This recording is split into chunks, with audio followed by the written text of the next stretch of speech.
오늘 함께 묵상할 하나님의 말씀 요한계시록 13장입니다. 내가 보니 바다에서 한 짐승이 나오는데 뿔이 열이요 머리가 일곱이라. 그 뿔에는 열 왕관이 있고 그 머리들에는 신성 모독하는 이름들이 있더라. 예수님을 믿는다 하면 예수님과 함께 살아가야 되죠. 그렇다면 예수님과 함께 살아간다는 말은 어떤 의미가 있을까요? 예수님과 함께 살아간다. 따로 떨어져서 살지 않고 함께 살아간다. 그 말 속에 담겨 있는 의미는 예수님을 나의 주인으로 모시고 살아간다. 제가 지난주 주말에 서울에 좀 다녀왔습니다. 오랜만에 처갓집에 좀 다녀왔는데요. 제가 운전하는 차에 제 식구들이 타고 왔어요. 제가 사고 나면 사고를 내면 뒤에 식구들도 같이 있기 때문에 사고가 나고, 제가 안전하게 운전하면 식구들도 안전하게 갔다 올 수 있어요. 저와 함께 했으니까. 그 함께 한다는 말은 바로 예수님이 운전사가 되시는, 기사가 되시는 그 차에 우리가 합승해서 같이 타고 가고 있다. 예수님이 이끄시는 대로 가고 있다. 그 얘기가 포함이 되어 있는 것 같습니다. 예수님과 함께 사는 생활 속에서는 우선 개인의 생활들이 있죠. 정직하고 공의에 합당하게 생활합니다. 새치기를 하지 않으며 다른 사람에게 피해를 끼치지 않도록 좋은 마음을 준비합니다. 개인적으로 그렇게 아름다운 생활을 할 때 그것만으로 끝나진 않습니다. 공동체 생활에 꼭 필요한 것들이 있습니다. 혼자 살아가지 않기 때문이지요. 힘들고 어려운 사람들을 사랑하고 보살펴야 합니다. 혹여 가족들 중에 누가 화장실이라도 가고 싶어 하면 기사 마음대로 참아! 그러나요? 어떻게 하죠? 휴게소를 찾아서 볼일을 볼 수 있도록 배려를 해줍니다. 그래요. 사랑하고 보살펴야 합니다. 그뿐인가요? 그 지체가 감당치 못하여 허덕일 때 그 지체가 감당해야 될 일을 대신 감당해 주기도 합니다. 여러분, 이런 생활이 좋아 보이기는 한데 쉬울까요? 좋아 보이기는 하지만 쉽지는 않아요. 그렇죠? 그러므로 주님과 함께 사는 삶은 좋아 보이고 행복해 보이기는 하는데 쉽지는 않습니다. 왜요? 우리 주님께서는 나보다 남을 더 생각하라고 말씀하고 계시기 때문에 그래요.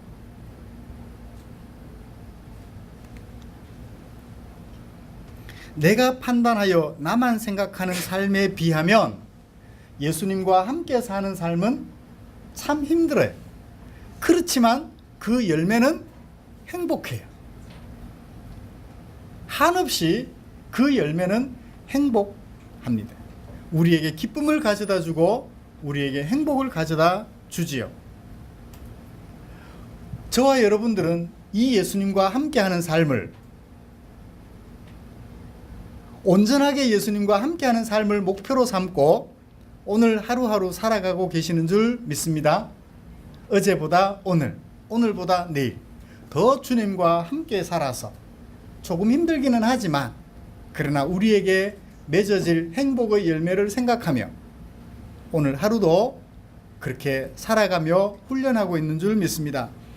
이렇게 오늘도 고난 속에서 행복을 누리고자 하는 우리에게 하나님께서는 요한복음 13장 1절부터 18절까지 말씀을 주셨습니다. 저는 이 본문을 가지고 성도들에게 필요한 것이라는 제목으로 설교하고자 합니다. 말씀 나누는 중에 주님의 은혜가 저와 여러분들에게 충만하시기를 간절히 소원합니다. 오늘 우리가 함께 읽은 이 13장은 지난주에 살펴본 12장과 더불어 7 나팔 재앙과 7 대접 사이에 배치되어 있는 삽입장이에요.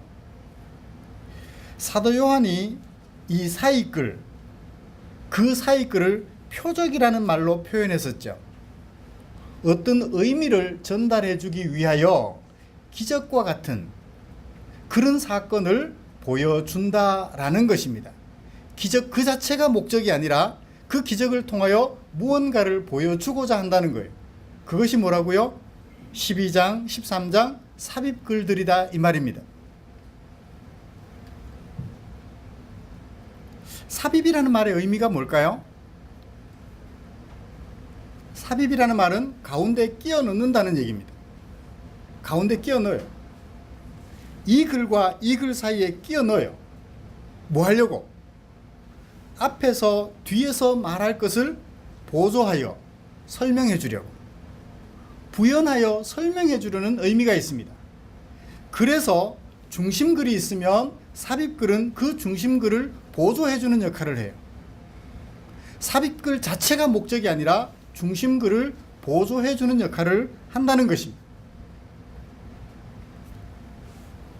12장에서 지난주에 우리가 살펴본 대로요, 자신이 하늘에서 본 이적, 곧 용이 하늘교회에서 패퇴하는 장면과 더불어 오버랩되어서 무엇을 보았다고요?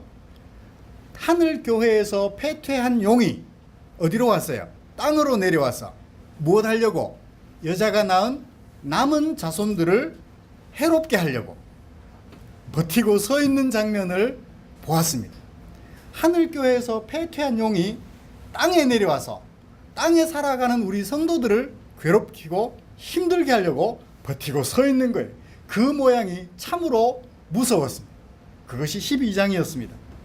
자, 그렇다면 13장에서는 우리가 사도 요한은 아니지만 미루어 짐작할 수 있을 것 같아요. 어떤 내용들이 기록될까요? 여자의 남은 자손, 곧 신약시대의 우리 성도들을 괴롭히려고 서 있는 그 용이 도대체 우리 성도들을 어떻게 괴롭힐까? 그 모양이 짐작되겠죠? 버티고 서 있는 것으로 끝났으니까 서 있어서 무엇을 할까? 추측이 됩니다. 예상이 돼요. 그런데 이 13장에서는 바다 모래 위에 서 있으면서 여자의 남은 자손들과 더불어 싸우려고 했던 그 용의 모습이 아니라 용의 하수인 역할을 하는 짐승들이 나와요. 두 이야기가 13장 안에 포함이 되어져 있습니다. 첫 번째 이야기, 내가 보니, 1절을 보세요. 내가 보니, 첫 번째 이야기. 그 다음에 또 내가 보니가 나와요. 몇 절에 나오나요? 11절에 나와요. 내가 또 보매. 그러니까 1절부터 10절까지가 첫 번째 이야기, 11절부터 18절까지가 두 번째 이야기. 같은 이야기예요. 조금만 달라요. 자, 첫 번째 이야기는 짐승이 나옵니다. 두 번째 이야기도 뭐가 나와요? 짐승이 나와요. 짐승이 나오는데 첫 번째 사도 요한이 본 이상 중에서는 그 짐승이 어디서 나왔나요? 바다에서 나왔어요. 두 번째 이야기에서는 어디서 나오나요? 땅에서 나왔어요. 땅과 바다는 어떤 의미를 가지고 있죠? 바다는 땅의 반대예요. 이 지구상에는 땅과 바다밖에 없습니다. 하늘은 다른 공간이고요. 이 지구는 땅과 바다밖에 없어요. 땅의 반대는 바다고 바다의 반대는 땅이에요. 그러므로 땅과 바다라고 하면 전체를 말하는 거죠. 전체를 말하는 거예요. 땅에서 나온 짐승과 바다에서 나온 짐승이 벌이는 일, 그리고 마지막 후렴구처럼 반복되는 결론이 있어요. 여기에 필요한 것이 있는데 무엇이라고요? 10절 마지막에 여기에 무엇이 필요해요? 여기에 필요한 것이 있는데 성도들의 인내와 믿음이다. 여기에 있는이라고 번역을 했는데 여기에 인내와 믿음, 성도들의 인내와 믿음이 필요하다. 인내와 믿음이 있다. 어떤 의미일까요? 이런 상황에서는 성도들에게 뭐가 필요하다? 인내와 믿음이 필요하다라는 얘기죠. 있다. 비동사로 표현을 했지만 필요하다라는 것을 얘기를 해주고 있는 거예요. 18절 마지막에도 여기에 있다. 뭐가? 지혜가 있다. 결론이. 이야기를 통해서 메시지를 전달해 준 다음에 성도들에게 교훈해 주는 것으로 끝이 나요. 뭐가 필요하다? 인내와 믿음이 필요하고 지혜가 필요하다. 두 가지 사건을 이상을 잘 말해준 다음 이런 세상 속에 살아가는 성도들에게 필요한 것은 무엇이다? 인내와 믿음이며 지혜다 라고 우리에게 얘기를 해주는 것 같아요. 이게 전체적인 문장의 이야기이며 핵심 열쇠예요. 그런데 이 계시록 13장을 읽을 때 이상하게 해석하는 사람들은 어디에 집중해요?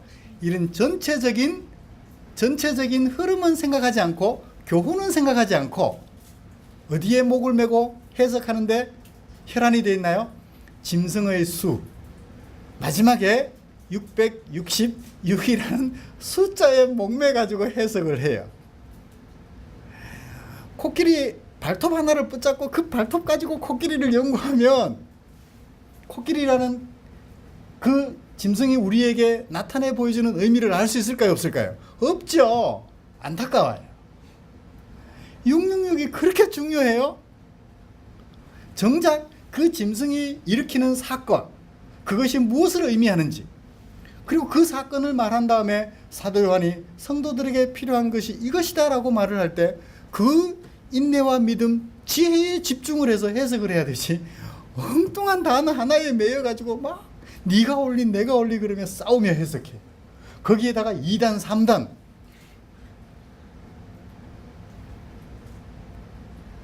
중심적인 이야기, 뭘 말하려고 하는지 그 핵심에 관심을 기울이며 오늘 말씀을 잘 살펴보시기를 주님의 이름으로 축원합니다. 네, 첫 번째 이야기를 좀 살펴보죠. 내가 보니, 사도 요한이 보고 있습니다. 어디에서 올라온 짐승? 바다에서 나오는 짐승. 뿔은 몇 개예요? 10개예요. 머리는요? 7이에요. 그 뿔에는 왕관이 몇 개 있나요? 뿔이 10개니까 왕관도 10개. 그 머리들은 뭔가 써붙여져 있어요. 뭐라고 써붙여져 있어요? 이름이 써붙여져 있는데 신성을 모독하는 이름들이 기록되어 있습니다. 모양은 뭐와 비슷해요? 표범과 비슷해요. 그의 발은 뭐와 같아요? 곰발바닥 같아요. 그 입은요, 사자의 입 같아요. 뭘 보는 것 같습니까? 그리스 신화에 나오는 그런 모양들을 보는 것 같아요.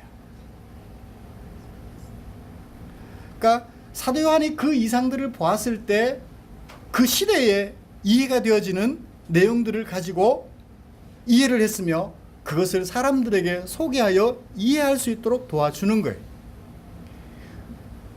왕관을 쓰고 있으니 권세가 있어 보이고 대단해 보입니다.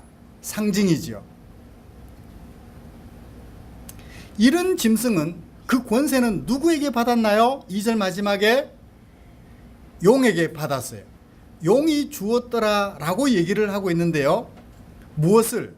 자기의 능력과 보좌와 큰 권세. 이 용은 어디에 나왔나요? 12장 마지막. 이 땅에서 여자의 남은 자손들을 괴롭히려고 바다 위 모래 위에 서 있는, 발 버티고 서 있는 그 용의 모습. 그 용에게서 권세와 권력과 능력을 위임받은 짐승들임을 우리에게 소개해주고 있습니다. 그 짐승이 무슨 일을 하나요? 두 가지 일을 합니다. 첫 번째 일은 머리가 하나가 상했어요. 머리가 모두 몇 개였는데? 7이었는데 그 중에 하나가 상했어요. 어느 정도로 상했나요? 거의 죽을 것 같아요. 그러면 죽어야죠. 그런데 무슨 일이 일어났어요? 죽을 것 같은 그 머리 하나가 살아나요. 상처가 났고 회복을 합니다. 그래서 무슨 일이 일어났나요? 온 땅이 놀랍게 여기죠. 그리고는 그 짐승을 따라다니며 그 짐승을 경배합니다. 여기 온 땅은 뭘 말하는? 사람을 말하는, 수사법은 의인법이죠. 땅이 짐승을 따라다닐 수 있나요? 땅은 가만히 있잖아요. 땅은 뭘 말해요? 짐승을 따라다니는 사람들이죠.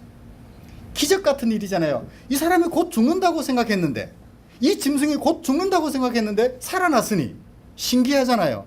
따라다니며 당신은 대단한 자색 능력을 가지고 있는, 부활의 능력을 가지고 있는 존재인 것 같습니다. 따라다니며 그를 경배하는 일이 일어났어요.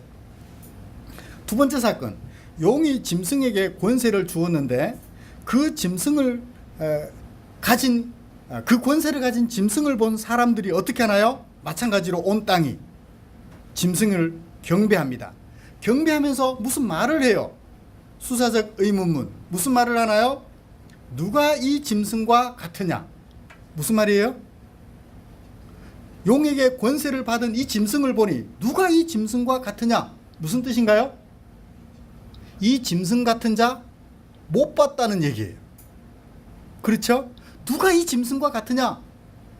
라는 얘기는 짐승을 무시하는 얘기가 아니라 짐승을 우러러 높이는 얘기. 이 짐승 같은 자 없다는 얘기죠. 누가 능히 이 짐승과 더불어 싸우겠느냐? 그러니 자기들이 따르고 경배하는 것은 당연하다. 누가? 사람들이 그렇게 말하는 거예요. 머리가 죽었다가 살아나는 모양, 그리고 용에게 받은 권세를 보니까 놀랍고 또 놀라워 사람들이 그를 따르며 말하기를 이 짐승 같은 자 세상에 없다. 따르게 되었더라 라고 하는 것으로 이야기는 전개가 됩니다. 더욱더 그 상황이 위기로 치닫습니다. 또 짐승이 무슨 일을 해요? 과장되고 하나님을 모독하는 입을 받았대요. 허풍치는 말. 그렇지만 뭔가 권세를 가진 듯한 말을 하고 또 하나님을 모독할 수 있는 입을 받았대요. 그리고 뭘 받았다고요? 두 가지를 받았다고 했습니다. 42달 동안 그 입을 가지고 하나님을 모독하는 기한, 일정 기한 동안 하나님을 모독하는 권세를 받았더라고 얘기를 하고 있습니다. 그래서 뭘 하나요? 그 기간 동안 하나님을 비방해요. 앞에는 사람들을 유혹했는데 이제는 누구까지 비방해요? 하나님까지 비방해요. 신성 모독하는 입술을 받아가지고 정해진 기간 동안 하나님의 이름을 모독합니다. 사건은 절정으로 치닫습니다. 하나님을 비방하는 그것이 더욱더 절정으로 치닫게 되죠. 어떻게 하나요? 결국 목적은 뭔가요? 하나님을 비방할 수 있어서 비방하는 것이 아니라 뭐 하려고? 사람을, 누구를 대상으로? 사람을 대상으로. 그 사람들 중에 어떤 사람? 7절, 성도들과 더불어 싸우려고. 그 성도들을 이기려고, 성도들을 넘어뜨리려고 그 짓들을 했던 것입니다. 그렇게 하니까 결과는 어떻게 됐어요? 13장 8절, 이 땅에 사는 자들이 다 그 짐승에게 경배했는데 어떤 사람들은 제외하고 죽임을 당한 어린 양의 생명책에 창세 이후로 이름이 기록된 사람들은 제외하고 이름이 기록되지 않는 사람들은 다 그 짐승에게 경배하더라. 이게 첫 번째 이야기예요. 엄청나죠? 죽었다가 죽을 줄 알았는데 살아나고 용에게 권세를 받아서 일정한 기간 동안 전혀 통제받지 않고 하나님을 비방하는가 했더니 결국 그 목적은 무엇이었어요? 성도들을 성도들을 대상으로 싸워서 이기고 성도들을 미혹해서 넘어뜨리려고.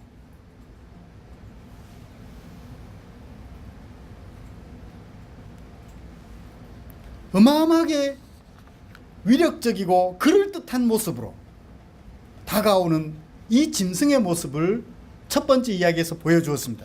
두 번째 이야기, 땅에서 올라온 짐승은 어떤 일을 하나요? 땅에서 올라온 짐승은 머리에 뭐가 있습니까? 어린 양같이 두 뿔이 있어요. 직유법입니다. 어린 양같이, 순양같이 대단한 뿔이 아니라 어린 양같이 겸손한 척, 겸손한 듯. 그 다음에 용처럼 말을 하더라. 용이 말을 해요? 용이 말을 한다니까 어디가 연상이 돼요? 뭐가 말을 해요? 아담과 하와에게 뱀이 말을 했잖아요. 용이 용처럼 말을 하더라. 이것도 마찬가지 직유법입니다. 그러면 창세기 1장도 이랬다가 제가 혼날 수도 있을 텐데, 창세기 1장에 나오는 뱀은 진짜 뱀, 2장에 나오는 뱀은 진짜 뱀이야. 문자적으로 해석해서 그렇게 말하면 이 용처럼 말해. 용이라는 존재는 가상의 동물이지 실제 동물은 아니잖아요. 말한다. 용이 말을 한다. 그 용처럼 이 짐승도 말한다 라고 했으니까 상징적으로 해석해도 되지 않을까 싶습니다. 창세기 3장 1절 얘기는 넘겨버리죠. 일단 여기 핵심은 아니니까요. 용처럼 말을 하더래 짐승이. 이제 사람인 줄 착각하는 거죠. 자, 그 짐승이 땅에서 나온 두 뿔 가지고 용처럼 말을 하는 짐승이 어떤 일을 하나요? 12절. 그가 어떤 거? 그는 누구? 땅에서 올라온 다른 짐승. 바다에서 올라온 짐승 말고 땅에서 올라온 두 번째 짐승이 그 앞에서, 누구 앞에서? 첫 번째 짐승 앞에서. 머리 하나가 죽은 것 같아가 다시 살아난 그 짐승 앞에서 무슨 일을 해요? 뭔 일을 행해요? 그 짐승이, 첫 번째 짐승이 했던 것과 같은 일들을 했겠죠. 그러니까 땅에 있는 모든 사람들이 누구에게 경배를 해요? 처음 짐승에게 경배하더라. 곧 처음 짐승은 어떤 짐승? 머리가 죽게 되었던 상처가 나은 자, 나은 그 짐승에게 경배하더라. 그러니까 첫 번째 짐승과 두 번째 짐승은 결국 같은 짐승이라는 것을 볼 수가 있습니다. 그 두 번째 짐승도 무슨 일을 해요? 13절. 큰 이적을 베풀었대요. 세메이어. 여기는 기적의 포인트가 맞춰져 있습니다. 놀라운 일 그 자체에, 목적 없는 그 일 자체에 집중되어 있는 거예요. 심지어 무슨 일까지 해요? 사람들 앞에서 기적을 보여주는데 어떤 기적을 보여줘요? 불이 하늘에서 내려오는 거예요. 여러분, 불 하늘에서 내려오는 거 보셨어요? 뭐가 연상이 되나요? 번개? 번개는 자연적으로 만들어져야 되지 이 짐승은 자기가 만들어내고 있는 것 같아요. 대단한 위력을 발휘한다는 얘기겠죠. 이걸 문자적으로 해서 짐승은 하나님이 만들어 놓은 자연현상, 번개가 하나님이 일으키는 번개보다도 더 무서운 불을 내리나 보다, 또 그렇게 상상하지 마시고요. 하여튼 이 짐승이 용에게서부터 권세를 받은 다음 대단한 능력들을 행사하고 있다는 것입니다. 그 다음에 또 무슨 일을 해요? 짐승 앞에 받은 바 이적들을 행했대요. 그 목적이 무엇인가요? 14절. 땅에 거하는 자들을 미혹하고 사람들을 미혹하는 거예요. 놀라운 기적을 보여서 칼에 상하였다가 살아난 짐승을 경배하게 하려고, 우상을 만들어서 그 우상을 경배하게 하려고 그 짓을 한 것이라고 우리에게 보여주고 있습니다. 위기로 치닫습니다. 그가 권세를 받아서, 원문에는 없습니다. 그렇지만 권세를 받아 의미상으로 전달은 되는 것 같습니다. 그 두 번째 짐승이 첫 번째 짐승의 권세를 받아서 뭘 해요? 그 짐승의 우상에게 생기를 줘요. 나무로 어떤 모양을 만들었는데 그 나무로 만든 우상에게 생기를 불어넣어요. 누구와 같아요? 하나님께서 사람을 지으시고 생기를 불어넣어 생명이 되게 하신 것 같죠. 거의 하나님이 하시는 일을 엇비슷하게 만들어가요. 그렇죠? 생기를 줄 뿐만 아니라 뭘 하게 합니까? 나무로 우상을 만들었는데 그 나무로 만든 우상이 움직일 뿐만 아니라 뭐도 하고 말도 하게 하고. 우와! 여러분, 목상이 말을 하고 돌이나 쇠붙이 같은 것들로 만들어 놓은 그 형상이 말을 한다 생각해 보십시오. 이거 감히 상상이나 할 일입니까?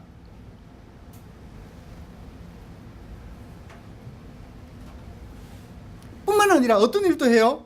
15절 마지막에 우상에게 절하지 않는 사람은 죽이기도 해요. 그렇죠? 일제시대 때 신사참배하지 않으면 죽이기도 했던 것처럼 말입니다. 자기들의 신에게 경배하지 않으면 죽여요. 공산주의 세계 속에 들어가서 복음을 전파하면 감옥에 가두고 죽입니다. 사건은 절정에 이르죠. 그가, 누가? 땅에서 올라온 그 짐승이 모든 자, 작은 자, 큰 자, 부자, 가난한 자, 자유인이나 종들에게 뭘 받게 해요? 표를 받게 해요. 마크, 표시를 받게 한다는 것입니다. 그래서 못하게 하는 거예요. 목적이 통제하는 거예요. 자기들의 수중에 넣어버리는 것입니다. 이걸 가지고 해석을 하기를 그 표가 666인데 뭐 한때 말이 참 많았어요. 옛날에 그렇게 말을 했던 것 어떤 것들이 있는지 아세요? 666이라는 말이 이름의 글자가 알파벳 숫자가 6개이면 666이다. 누가 그런 해당되느냐면 로마 황제 네로가 거기에 해당된대요. 그 다음에 나폴레옹, 그 다음에 아돌프 히틀러, 독일의 독재자 히틀러, 로마 교황, 심지어 미국 대통령 레이건도 6글자예요. 그리고 역사 속에 그 얘기들은 다 묻혀버렸어요. 거짓이었다는 것이. 결코 알파벳 6글자를 이름으로 가지고 있는 사람들이 666이다라는 말은 거짓 해석이다라는 것이 드러났어요. 최근에 이 666이 무엇이다라고 말했던 것 혹시 여러분 기억나는 거 있나요? 바코드. 상품에 붙어 있는 바코드 있잖아요.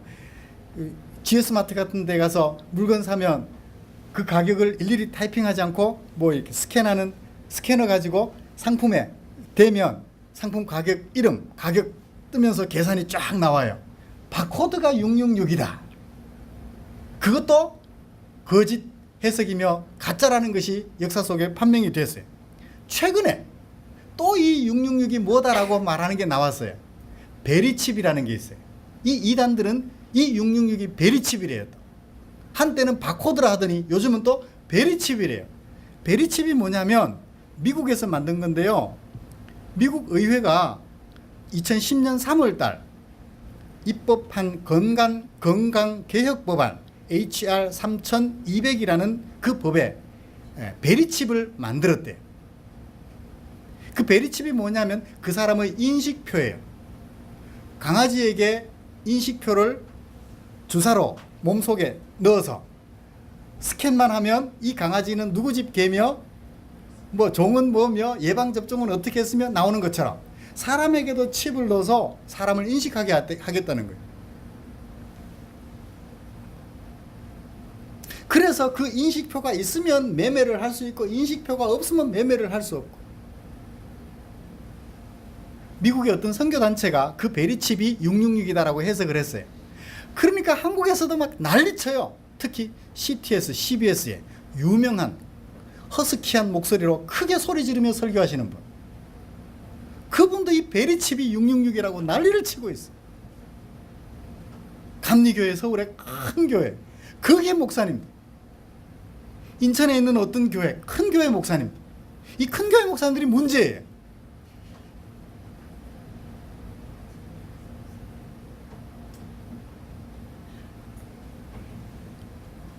조금 있으면 이 베리칩도 아무것도 아니라는 것이 판명 날 거예요. 그 사람들이 이렇게 얘기합니다.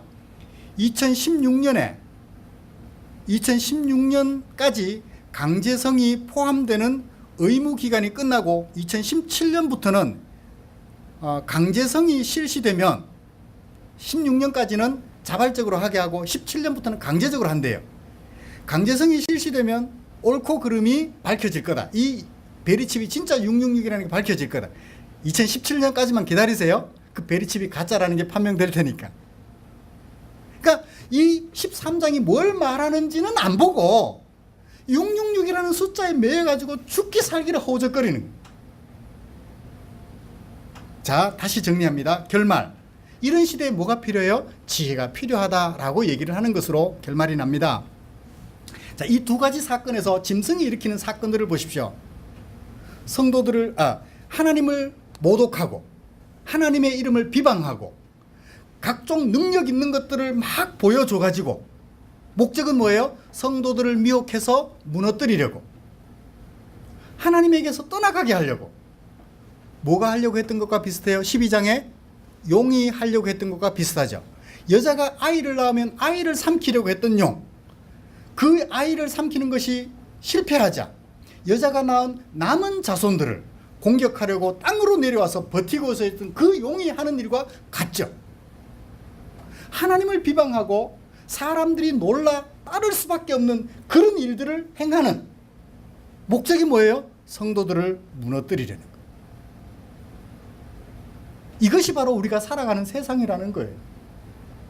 여러분, 제가 만약에 어떤 환자들을 위해서 기도했는데 그 환자가 회복이 됐어요. 그러면 여러분들이 어떻게 전도하실래요? 우리 포항 충정교회 가면 목사님이 아픈 사람 다 낫게 해줘. 아마 우리 교회가 막 그럴 수 있을 거예요. 병 고치는 능력 그거 조그만 거 있어도 경기도 포천에 가면 할렐루야 기도원이라고 있어요. 거기 어떤 전도사님 한 분이 병 고치는 은사가 있었어요. 지금은 사고로 돌아가셨습니다만 얼마나 많은 사람들이 모이는지 거기 모자라 가지고 서울에도 삼각산에도 광주에도 뭐 미국에도 하물며 일본에도 기도원을 만들어 놓고 사람들이 모여들. 고작 병 고치는 능력 하나만 있어도 사람들이 벌떼같이 모여요. 자, 병 고치는 건 아픈 사람들에게는 병 고치는 게 희망입니다. 가난한 사람들에게 희망은 뭘까요? 돈이에요. 자, 제가 수십조 원을 가지고 가난한 사람들을 다 모여 돈 줄게. 그럼 어떻게 되겠어요? 목구멍이 포도청이라 아마 석 달 열흘이 걸려도 제게 찾아오실 것 같아요. 그죠? 하다못해 바다를 건너 수영하다가 물에 빠져 죽는 한이 있더라도 오려고 할 거예요. 자유를 찾아, 돈을 찾아서. 속박당하는 사람에게는 희망이 뭐예요? 자유예요. 그것을 준다 하면 사람들이 벌떼같이 몰려들 거라고요. 이게 바로 짐승들이 하는 짓이에요.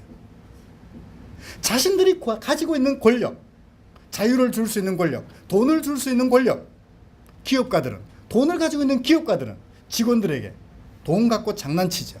내가 너희들을 먹여 살려주고 있지 않느냐? 내가 주는 돈으로 네가 먹고 살려면 내가 시키는 대로 해. 같은 동력자, 하나님의 한 백성으로 보지 못하고 돈으로 조종할 수 있는 것처럼 요즘같이 직장 구하기 어려우니까 그 직장이 불만이 있어도 그냥 참고 지내는 거예요. 어떤 사람들은 돈으로, 어떤 사람들은 권력으로. 권력도 참 비열하죠. 권력 가진 사람들 앞에 이 하루살이 나방 같은 존재들이 얼마나 많이 몰려듭니까? 한 자리 얻어 걸리려고. 그렇죠? 여기 짐승은 오늘날 우리 사람으로 볼 수 있을 것 같아요. 권력 갖고 장난치는 사람, 돈 갖고 장난치는 사람, 병 고치는 은사 가지고 장난치는 사람. 그들이 가진 권세가 대단해 보입니다. 사람들이 몰려들어요. 그들이 하나님을 비방해도 우선 한 자리 얻어 걸려야 되고 배고픔을 채워야 되니까 들어주는 거예요. 성도들을 미혹하려는 것, 짐승처럼. 우리가 살아가는 세상이 그렇습니다. 저와 여러분들로 하여금 하나님에게서 멀어지게 하려고 별하별 수단을 다 동원하여 다가오는 거예요. 우리가 살아가는 이 시대를 분명하게 이해했으면 좋겠어요. 권력이 여러분들을 유혹하나요? 돈이 여러분들을 유혹하나요? 아니면 목적하는 곳에 빨리 가는 것이 여러분들을 유혹하나요? 그래서 어떻게 해요? 갓길로도 막 달리죠.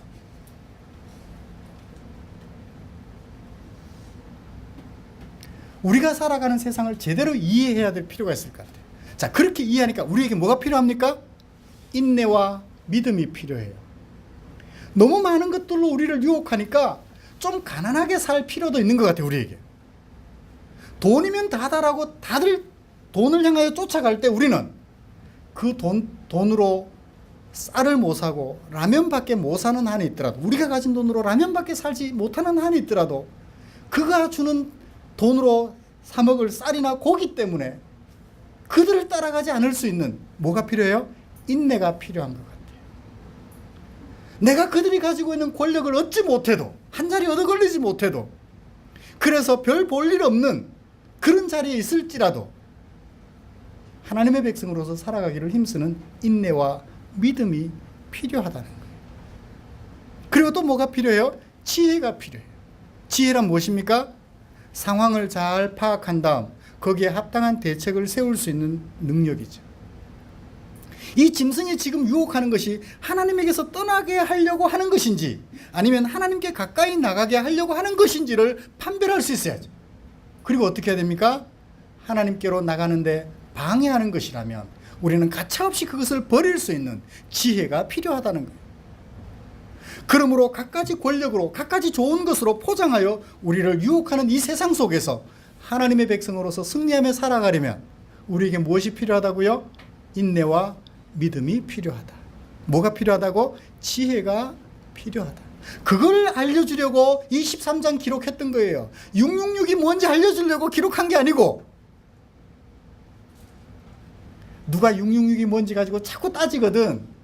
그 사람은 2단인 줄 아세요. 3단인 줄 아세요. 상종해서는 안 될 사람인 줄 아세요. 그 사람이 목사라 할지라도. 사도 요한은 이 13장에 기록된 두 가지 짐승 이야기를 통해서 우리에게 뭘 전해줘요?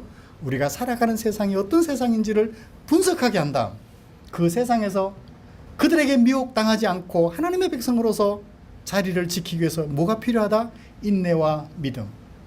그것이 옳고 그름을 판단하고 합당하게 대책을 세울 수 있는 지혜가 필요하다는 것을 깨우쳐 주려고 이 말씀을 기록하셨다는 사실을 마음속에 꼭 새기시기를 주님의 이름으로 축원합니다. 그래서 어떤 가르침에 빠지지 않고 권력, 돈, 자유 이것에 매이지 않고 설령 속박당한다 할지라도, 설령 가난하게 산다 할지라도, 설령 아파서 일찍 죽는 한이 있을지라도 하나님의 백성으로서 사는 것을 힘쓰는 저와 여러분들 되시기를 주님의 이름으로 축복합니다. 기도하겠습니다. 하나님 아버지, 내 아이를 취직시켜 준다면, 내가 하는 사업을 잘 되게 해준다면 그 사람의 뒤라도 닦아줄 요량으로 인내와 믿음 포기해버리고 지혜도 포기해버리고 눈이 어두운 채로 살아가기를 좋아하는 사람들의 모습 보았습니다. 이런 세상 속에서 우리도 그들과 같이 눈이 어두워